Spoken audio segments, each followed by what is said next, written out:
જય સ્વામિનારાયણ મિત્રો, આજના જે પિરિયડ જે છે એનો શુભારંભ કરીએ. ચેપ્ટર નંબર 10 વર્તુળ, બરાબર. એમાં આપણે સ્વાધ્યાય 10.2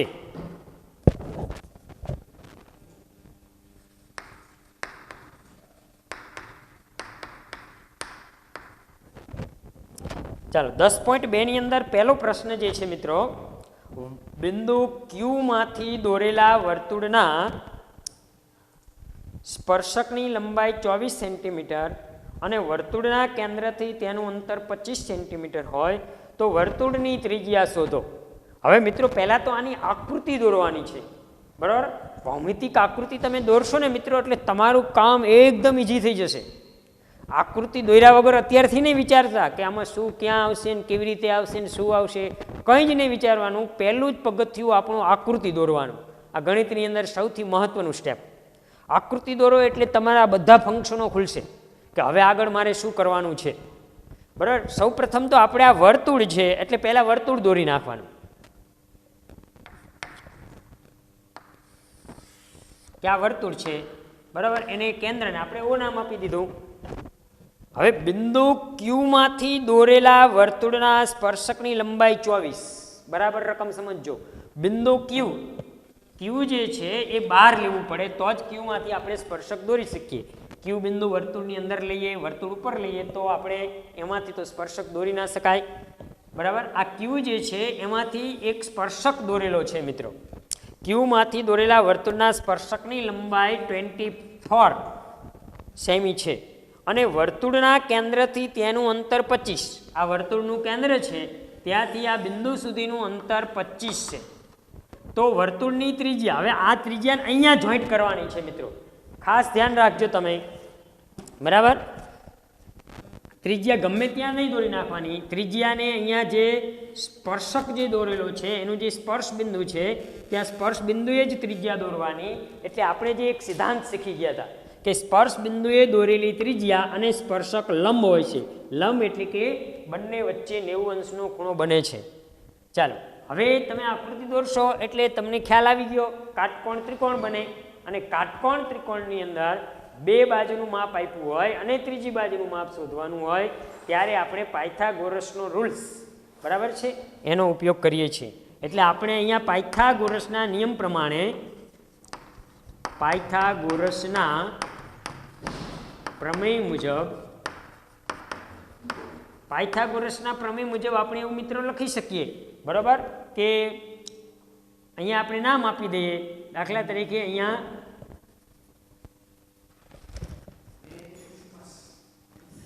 આપણે ગમે તે નામ આપી શકીએ છીએ, બરાબર. દાખલા તરીકે અહીંયા એ નામ આપી દો. ચાલો તો અહીંયા હવે આપણે પાયથાગોરસના નિયમ પ્રમાણે OA વર્ગ વત્તા AQ વર્ગ બરાબર OQ વર્ગ. કર્ણ જે છે એ એકલો હોવો જોઈએ મિત્રો, ખાસ ધ્યાન રાખજો. કર્ણ કોણ પહેલાં નક્કી કરી લો.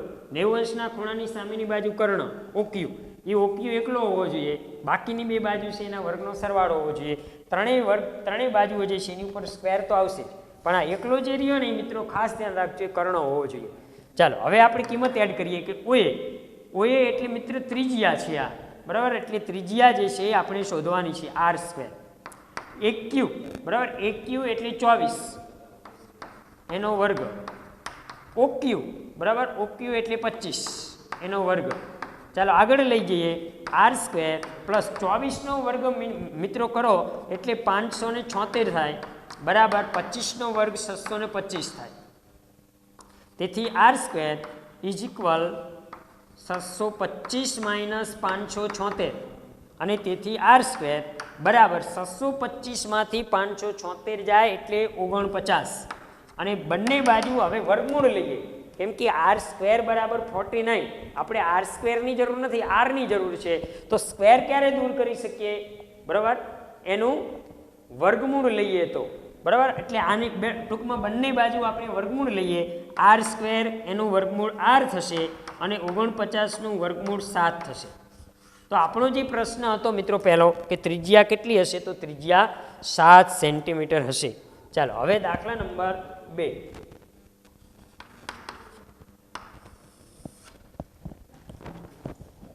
આકૃતિ 10.11 હવે તમને મિત્રો આમાં આકૃતિ આપી દીધી છે બરાબર.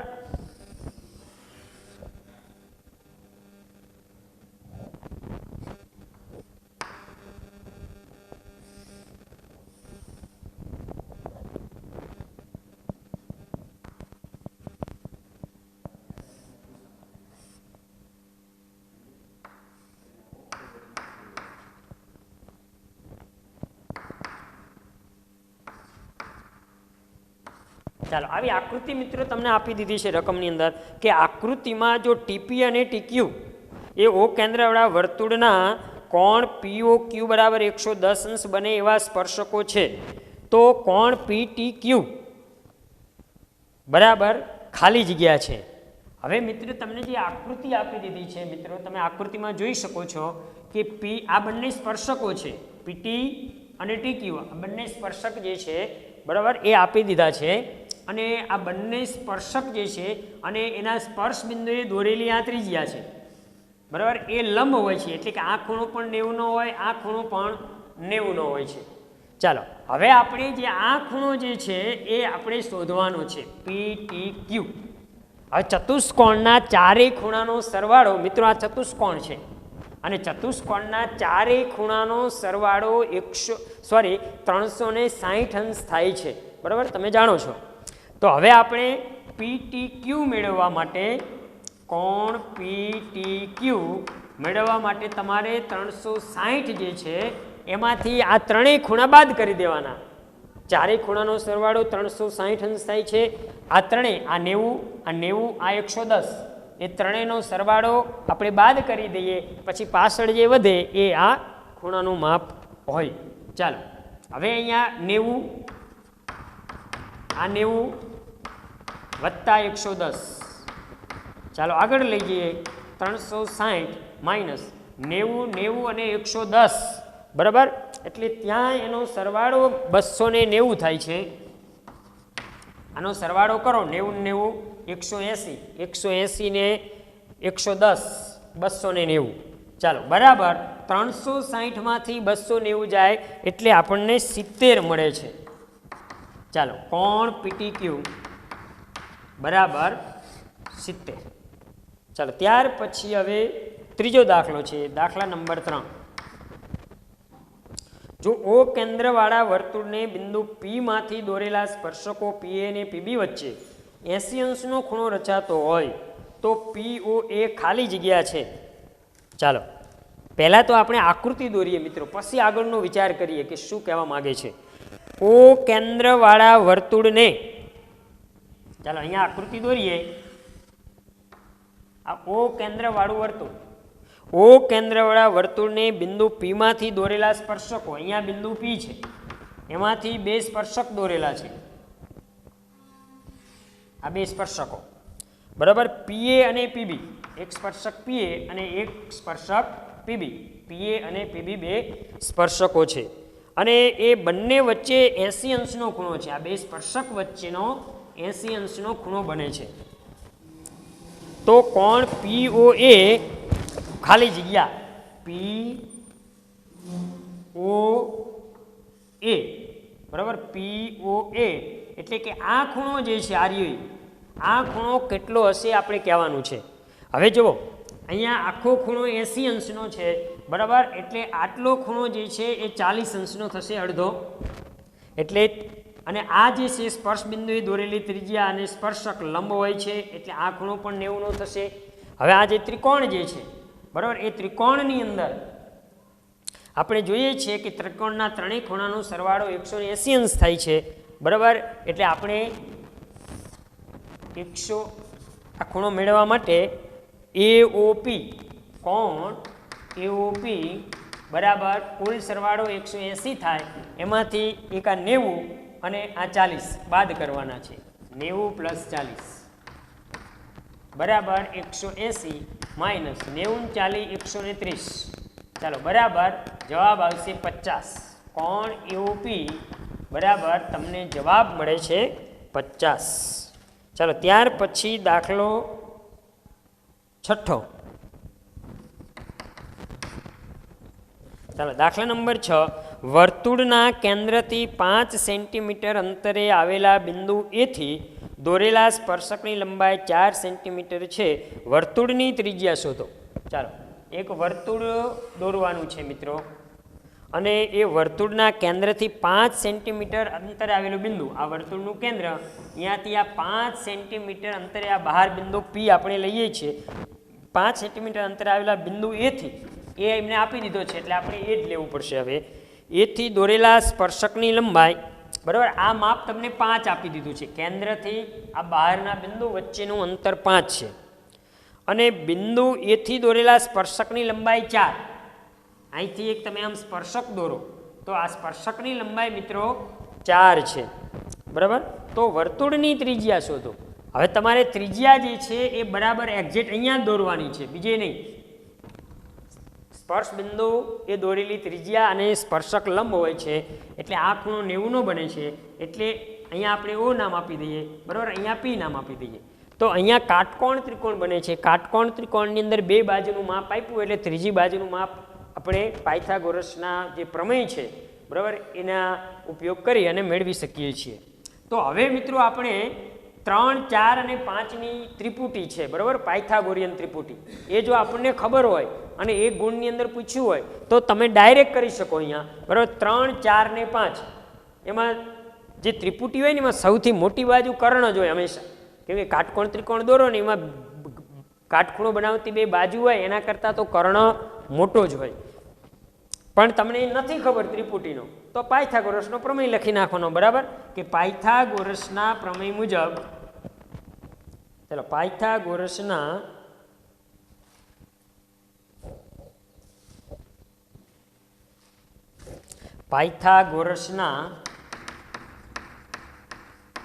પ્રમેય મુજબ, ચાલો, પાયથાગોરસના પ્રમેય મુજબ આપણે આની અંદર લાગુ પાડીએ તો ઓપી સ્ક્વેર પ્લસ પીએ સ્ક્વેર બરાબર ઓએ સ્ક્વેર. ચાલો, ઓપી એટલે ત્રિજ્યા, બરાબર, ઓપી એટલે ત્રિજ્યા જે શોધવાની છે, એટલે આર સ્ક્વેર. પીએ એટલે 4, 4નો વર્ગ 16 થઈ જશે. ઓએ એટલે 5, 5નો વર્ગ 25 થશે. તેથી આર સ્ક્વેર ઇઝ ઇક્વલ 25 - 16. ચાલો, આર સ્ક્વેર બરાબર 25 - 16, બરાબર, એટલે 9. બંને બાજુ વર્ગમૂળ લઈએ એટલે આર બરાબર 3 જવાબ મળે છે. અને ત્યાર પછી દાખલા નંબર 7.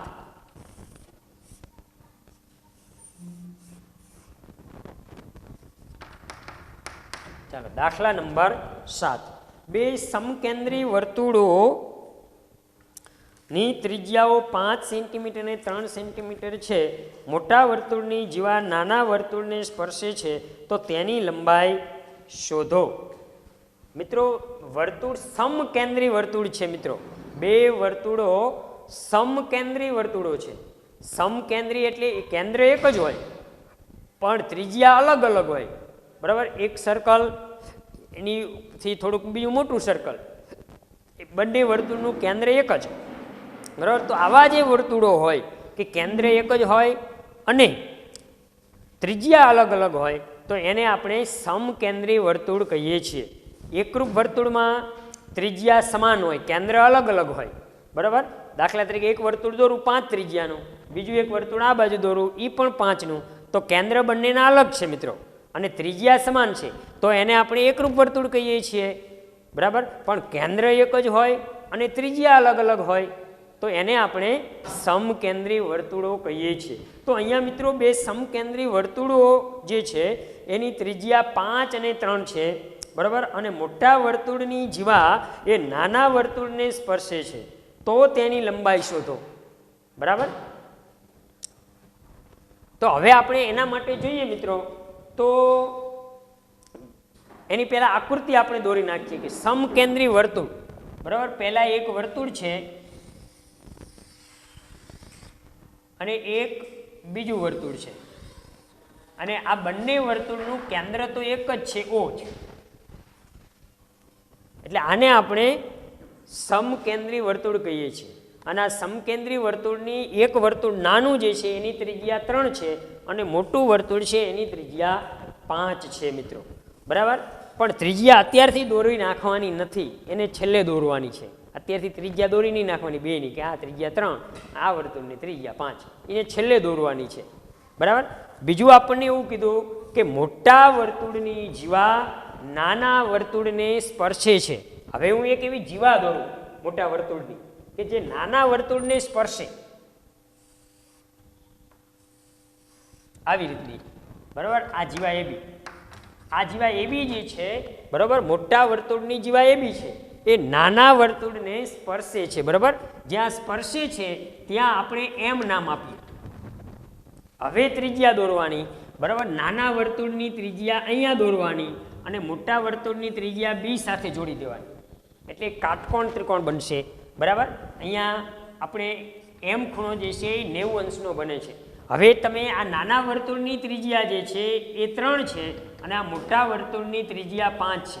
અને એક એવો સિદ્ધાંત છે, મેં અગાઉ તમને વાત કરી એવી રીતે, બરાબર, કે સ્પર્શ બિંદુએ દોરેલી ત્રિજ્યા, બરાબર, આ સ્પર્શ બિંદુ છે અને સ્પર્શ બિંદુએ દોરેલી ત્રિજ્યા અને આ સ્પર્શક લંબ હોય, બરાબર, એટલે આ ખૂણો 90નો બને.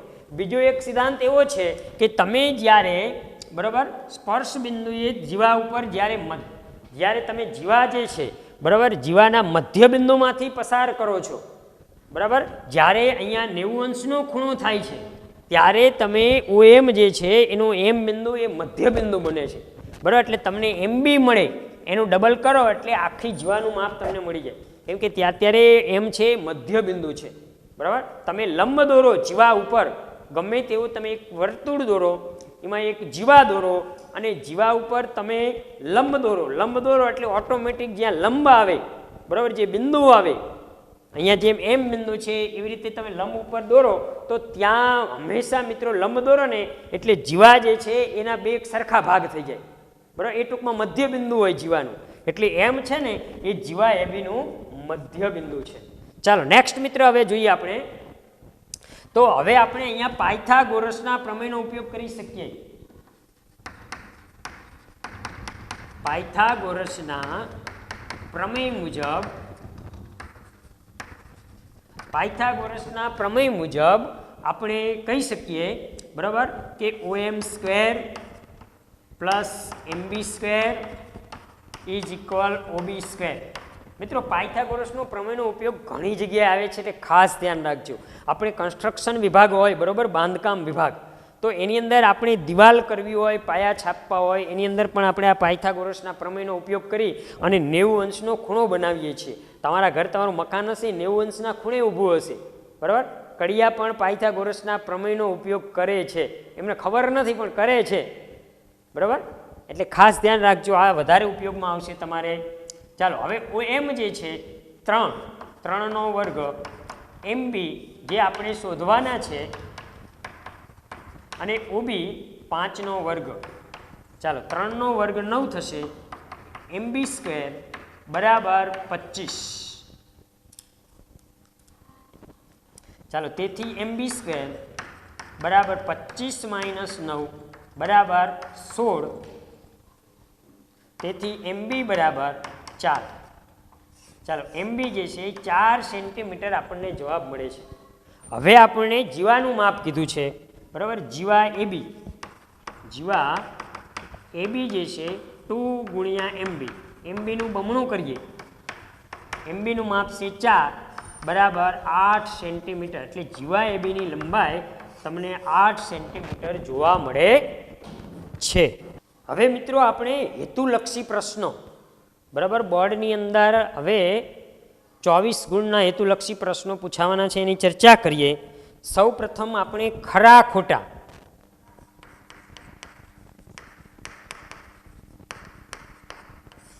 ખોટામાં મિત્રો એવું નથી ખરા ખોટા કરીએ એટલે ખરા ખોટામાં જ કામ લાગે આપણે, બરાબર. એના આપણે બીજા જે હેતુલક્ષી પ્રશ્નો એમાં પણ એ ઉપયોગમાં આવતું હોય છે.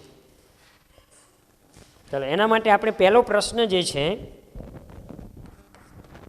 O કેન્દ્ર અને 5 એકમ, O કેન્દ્ર અને 5 એકમ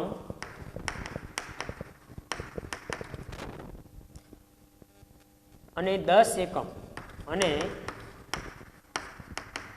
10 એકમ ત્રિજ્યાવાળા બે સમકેન્દ્રી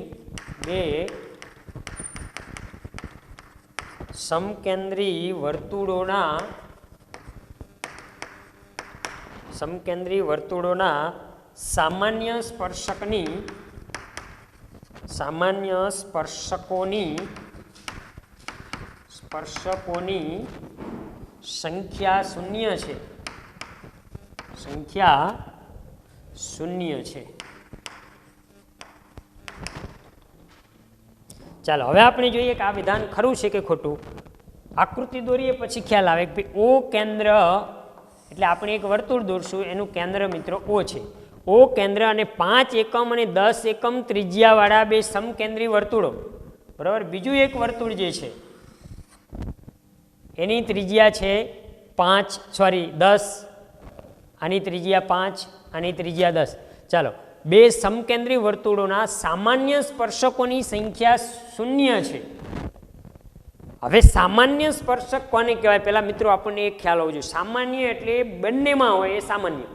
દાખલા તરીકે આપણે એક રૂમ છે, બાજુમાં બીજો રૂમ છે, તો એ બંને રૂમની વચ્ચેની દિવાલ છે એ સામાન્ય દિવાલ કહેવાય. કેમ કે એ દિવાલ છે એ આ બાજુનો રૂમ જે છે એની પણ છે, આ બાજુ રૂમ છે એની પણ છે, એટલે એને સામાન્ય કહેવાય. સામાન્ય એટલે ટૂંકમાં બધાને લાગુ પડતું હોય, બરાબર. તો એ સામાન્ય સ્પર્શક એટલે બંને વર્તુળનો સ્પર્શક હોય એવો. હું દાખલા તરીકે અહીંયા સ્પર્શક એક દોરી શકું, પણ આ સ્પર્શક એ મોટા વર્તુળનો જ છે, નાના વર્તુળનો સ્પર્શક થાય નહીં, બરાબર. અને હવે કદાચ નાના વર્તુળનો સ્પર્શક હું દોરું, આ દોર્યું, તો એ મોટા વર્તુળ માટે છેદિકા બની જાય.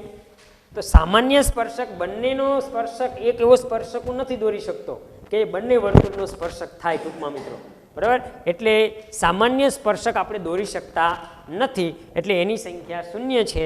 એટલે આપેલું વિધાન જે છે તે કેવું છે? ખરું છે. ચાલો, ત્યાર પછી બીજો પ્રશ્ન છે, વર્તુળના અંદરના ભાગમાં આવેલા બિંદુમાંથી વર્તુળને કોઈ સ્પર્શક ન મળે. ચાલો, બીજો પ્રશ્ન છે, વર્તુળના અંદરના ભાગમાં આવેલા, બરાબર, આ વર્તુળ છે, વર્તુળના અંદરના ભાગમાં આવેલું આ બિંદુ છે. અંદરના ભાગમાં આવેલા બિંદુમાંથી વર્તુળને કોઈ સ્પર્શક ન મળે. હવે મારે આમાંથી એક એવી રેખા કાઢવી, સ્પર્શક બને ખરી, બરાબર. અહીંથી આમ કાઢીએ તો એ સ્પર્શક ન બને, શું બને? છેદિકા. કેમ કે સ્પર્શક છે એ વર્તુળની અંદર તો પ્રવેશવાનો છે જ નહીં, કેમ કે અંદર પ્રવેશે તો એ સ્પર્શક શું બની જાય? છેદિકા બની જાય, બરાબર. તો આ તો વર્તુળની અંદર બિંદુ છે, બરાબર. તો એમાંથી નીકળે તો છેદિકા બને પણ સ્પર્શક ન બને, બરાબર. એટલે આપેલું વિધાન જે છે તે ખરું છે. ચાલો, ત્યાર પછી ત્રીજો પ્રશ્ન છે, વર્તુળ પરના બિંદુએ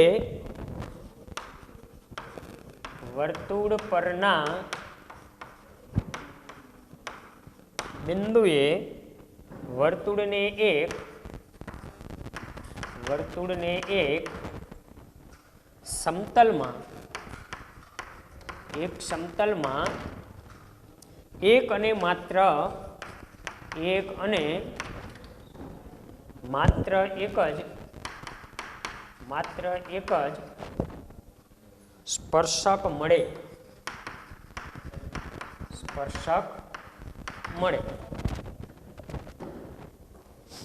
ચાલો, હવે અહીંયા શું કહેવા માંગે છે આ વિધાન જે છે કે વર્તુળ પરના બિંદુએ, દાખલા તરીકે આ વર્તુળ છે, આ વર્તુળ છે, બરાબર. કેન્દ્રને આપણે ઓ નામ આપી દઈએ. આ ઓ કેન્દ્ર વાળું વર્તુળ આપણે દોર્યું. વર્તુળ પરના બિંદુએ, આ વર્તુળ ઉપરનું કોઈ પણ બિંદુ છે, વર્તુળ ઉપરના બિંદુએ વર્તુળને એક સમતલમાં એક અને માત્ર એક સ્પર્શક, દાખલા તરીકે આ બિંદુ છે એમાંથી હું એક સ્પર્શક કાઢી શકું, પણ બીજો સ્પર્શક હવે એ બિંદુમાંથી નીકળે નહીં, કેમ કે બીજું બિંદુ હોય એમાંથી બીજો સ્પર્શક નીકળે, ત્રીજું બિંદુ એમાંથી ત્રીજો સ્પર્શક નીકળે, પણ એક બિંદુ છે એમાંથી તો માત્ર એક જ સ્પર્શક આપણે કરી શકીએ છીએ, બરાબર. એટલે વર્તુળ પરના બિંદુએ વર્તુળને એક જ સમતલમાં એક અને માત્ર એક જ સ્પર્શક મળે, બરાબર. હવે કદાચ કોઈ મિત્રને એવું થાય કે આ રેખા આમ છે ને બદલે હવે એક રેખા આમ આપણે પસાર કરીએ, આવી રીતે પસાર કરી હોય એક બિંદુમાંથી, બરાબર, તો ચાલે નહીં. કેમ કે અહીંયા આપણને એવી વાત કરેલી છે કે એક જ સમતલમાં, અત્યારે આ બોર્ડ સમતલ છે મિત્રો એવું વિચારીએ, બરાબર, તો એ જ સમતલમાં જ રેખા લેવાની. હું રેખાંતર આવી રીતે રેખા લઉં તો એ ચાલે નહીં, બરાબર, એ જ સમતલમાં રેખા લેવાની, એટલે માત્ર એક જ સ્પર્શક આપણને મળે છે, બરાબર મિત્રો. એટલે આપેલું વિધાન જે છે તે ખરું છે. ચાલો 4 નંબર.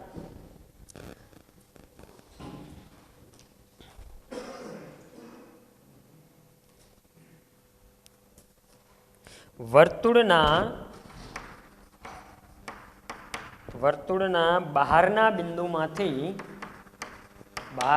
બિંદુમાંથી વર્તુળને અનેક સ્પર્શકો મળે.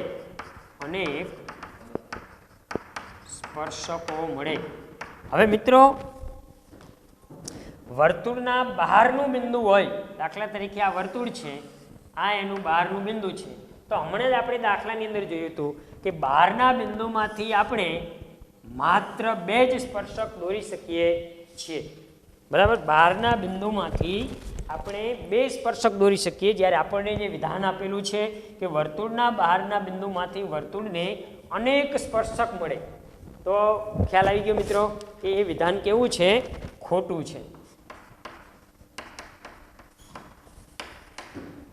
અને ત્યાર પછી 5 નંબરનો પ્રશ્ન છે, વર્તુળના બહારના બિંદુમાંથી વર્તુળને 2 સમાન લંબાઈના સ્પર્શકો મળે. વર્તુળના બહારના બિંદુમાંથી વર્તુળને બે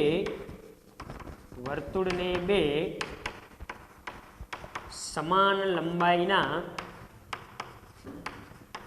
સ્પર્શક મળે.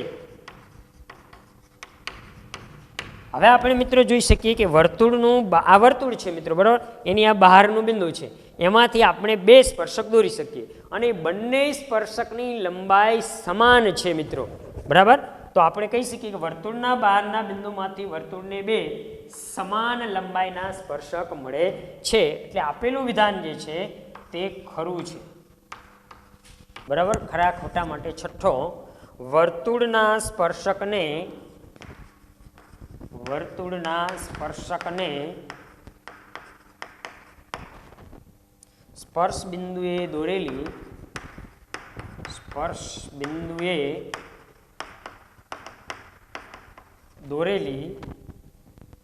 લંબરેખા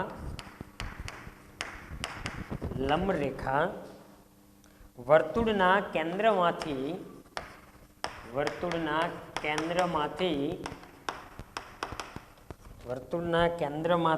પસાર ન થાય. ચાલો હવે મિત્રો અહીંયા શું કહેવા માંગે છે એની આકૃતિ પહેલા આપણે દોરી લઈએ કે વર્તુળના સ્પર્શકને સ્પર્શ બિંદુએ દોરેલી લંબરેખા, આ વર્તુળ છે, બરાબર. વર્તુળના સ્પર્શકને આપણે એક વર્તુળનો સ્પર્શક દોરી નાખીએ. ચાલો આ વર્તુળનો સ્પર્શક, આ જે છે એ સ્પર્શક છે. વર્તુળના સ્પર્શકને સ્પર્શ બિંદુએ, આ સ્પર્શ બિંદુ છે, સ્પર્શ બિંદુએ દોરેલી લંબરેખા, બરાબર. આને હવે હું લંબરેખા આમ કાઢું, આ લંબરેખા છે. લંબરેખા એ વર્તુળના કેન્દ્રમાંથી પસાર ન થાય, તો આપણે તો અહીંયા કેન્દ્ર જે છે એમાંથી જ પસાર થાય છે. એટલે આપેલું વિધાન જે છે મિત્રો એ ખોટું છે. કેમ કે આ અભિલંબ કહેવાય. આ જે લંબરેખા જે દોરીએ ને એને અભિલંબ કહેવામાં આવે છે, અને આ અભિલંબ જે છે, બરાબર, એ વર્તુળના કેન્દ્રમાંથી જ પસાર થાય છે. ચાલો ત્યાર પછી 7મો પ્રશ્ન,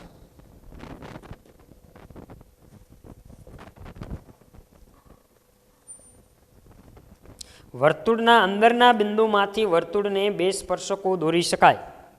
વર્તુળના અંદરના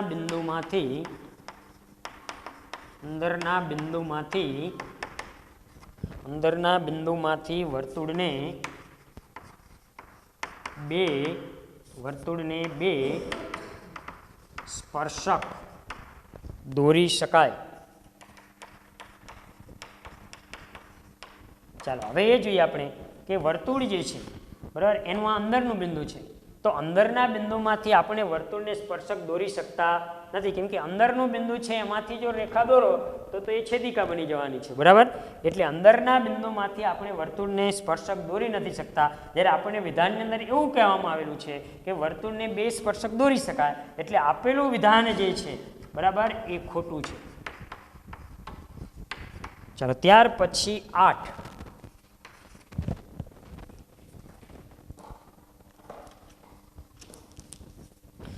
વર્તુળના વ્યાસના અંત્ય બિંદુમાંથી દોરેલા સ્પર્શકો વર્તુળની બહારના ભાગમાં છેદે છે. વર્તુળના વ્યાસના અંત્ય બિંદુમાંથી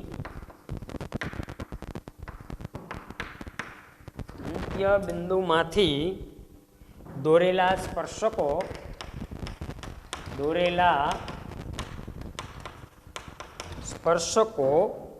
વર્તુળની બહારના ભાગમાં છેદે છે. ચાલો હવે એની આપણે આકૃતિ દોરીએ મિત્રો બરાબર. આ વર્તુળ છે, આ એનો વ્યાસ છે બરાબર. આ કેન્દ્રમાંથી જીવા પસાર કરો એટલે વ્યાસ બને. આ વ્યાસનું અંત્ય બિંદુ છે બરાબર. વ્યાસના અંત્ય બિંદુમાંથી આપણે એક સ્પર્શક કાઢીએ. આ એક સ્પર્શક અને આ બીજો સ્પર્શક, આ બે સ્પર્શક છે. તો એ બંને સ્પર્શકો જે છે બરાબર એ સમાંતર હોય છે. તો અહીંયા આપણને એવું કહે છે કે દોરેલા સ્પર્શકો વર્તુળની બહારના ભાગમાં છેદે. આ બંને સ્પર્શકો આગળ જઈને છેદવાના નથી, કેમ કે બહારનો જે બિંદુ જે છે વ્યાસના અંત્ય બિંદુઓ જે છે એમાંથી જ્યારે સ્પર્શક કાઢવામાં આવે છે ત્યારે બંને સ્પર્શકો સમાંતર હોય છે. બંને સ્પર્શકો સમાંતર હોય છે. બંને સ્પર્શકો સમાંતર હોય છે એટલે આપેલું વિધાન જે છે એ ખોટું છે. અને છેલ્લો લાસ્ટ 9 નંબરનો પ્રશ્ન છે કે એક વર્તુળને માત્ર એક જ સ્પર્શક હોય છે. એક વર્તુળને માત્ર એક જ સ્પર્શક હોય છે. કોઈ આપણે વર્તુળ દોરીએ તો આને આપણે આ બિંદુ છે એમાંથી એક સ્પર્શક કાઢી શકીએ, પછી આ બિંદુમાંથી બીજો સ્પર્શક ન કાઢી શકાય? કાઢી શકાય બરાબર. આ બિંદુમાંથી પણ એક સ્પર્શક નીકળી શકે, એવી રીતે આ બિંદુમાંથી પણ એક સ્પર્શક નીકળી શકે, આવી રીતે એક બિંદુમાંથી અનેક સ્પર્શકો નીકળી શકે. તો આપણે વિધાનમાં એવું કીધું કે એક વર્તુળને એક જ સ્પર્શક હોય, એટલે આપેલું વિધાન જે છે તે ખોટું છે. ચાલો મિત્રો અહીંયા આપણે આજનો પિરિયડ પૂર્ણ કરીએ છીએ.